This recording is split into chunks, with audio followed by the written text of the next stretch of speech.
അറബിക്കടലിൽ മുങ്ങിയ ചരക്കു കപ്പലിൽ നിന്നുള്ള ഇന്ധന ചോർച്ച പ്രതിരോധിക്കാൻ ഇന്ത്യൻ കോസ്റ്റ് ഗാർഡിന്റെ ശ്രമം. എണ്ണപ്പാളി 2 നോട്ടിക്കൽ മൈൽ ദൂരത്ത് മാത്രമാണ് പടർന്നിട്ടുള്ളത്. ചരക്കു കപ്പലിൽ നിന്ന് വീണ 30-ലധികം കണ്ടെയ്നറുകളാണ് ഇതുവരെ കേരള തീരത്തടിഞ്ഞത്. എണ്ണപ്പാളി കേരള തീരത്തേക്ക് എത്തിയിട്ടില്ലെന്നാണ് വിലയിരുത്തൽ. Indian coast guard ഷിപ്പുകളായ Saksham, Samudraprahari തുടങ്ങിയവ ഇപ്പോഴും അപകട സ്ഥലത്ത് തുടരുകയാണ്. കണ്ടെയ്നറുകൾ എടുത്തുമാറ്റാൻ സാൽവേജ് ഷിപ്പ് നടപടി ആരംഭിച്ചിട്ടുണ്ട്.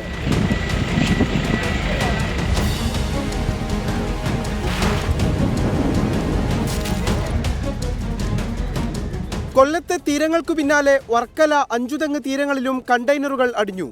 കടൽ തീരത്ത് അങ്ങോളമിങ്ങോളം വെള്ളത്തരികളുടെ രൂപത്തിലുള്ള പദാർത്ഥം തീരത്തടിഞ്ഞു. പ്ലാസ്റ്റിക് ഉൽപ്പന്നങ്ങൾ നിർമ്മിക്കാനുള്ള പോളിയെത്തീലിൻ പെല്ലറ്റുകളാണെന്നും ആശങ്കപ്പെടേണ്ടതില്ലെന്നും മലിനീകരണ നിയന്ത്രണ ബോർഡ് അറിയിച്ചു. തീരമേഖലയിൽ ശ്രദ്ധ വേണമെന്ന് റവന്യൂ മന്ത്രി കെ രാജൻ. 33 കണ്ടെയ്നറുകളാണ് നമുക്ക് ഇതിനകം തന്നെ അവിടെ കപ്പലിൻ്റെ ഉള്ളിൽ നിന്ന് വീണ് തീരത്തേക്ക് എടുത്തു എന്ന് മനസ്സിലാക്കാൻ കഴിയുന്നത്. അതുകൊണ്ട് തീരദേശ മേഖലയിൽ നല്ല അലർട്ട് ഉണ്ടാകണം. കടലിലെത്തിയ വസ്തുക്കൾ എങ്ങനെ സമുദ്രാവാസ വ്യവസ്ഥയെ ബാധിക്കുമെന്നറിയാൻ വിശദമായ പഠനം വേണമെന്ന് വിദഗ്ധർ വ്യക്തമാക്കി. കൊല്ലം തീരത്തടിഞ്ഞ മാലിന്യങ്ങൾ ശാസ്ത്രീയമായി ശേഖരിച്ച് നാളെ മുതൽ സംസ്കരിച്ചു തുടങ്ങും. 24 കൊച്ചി.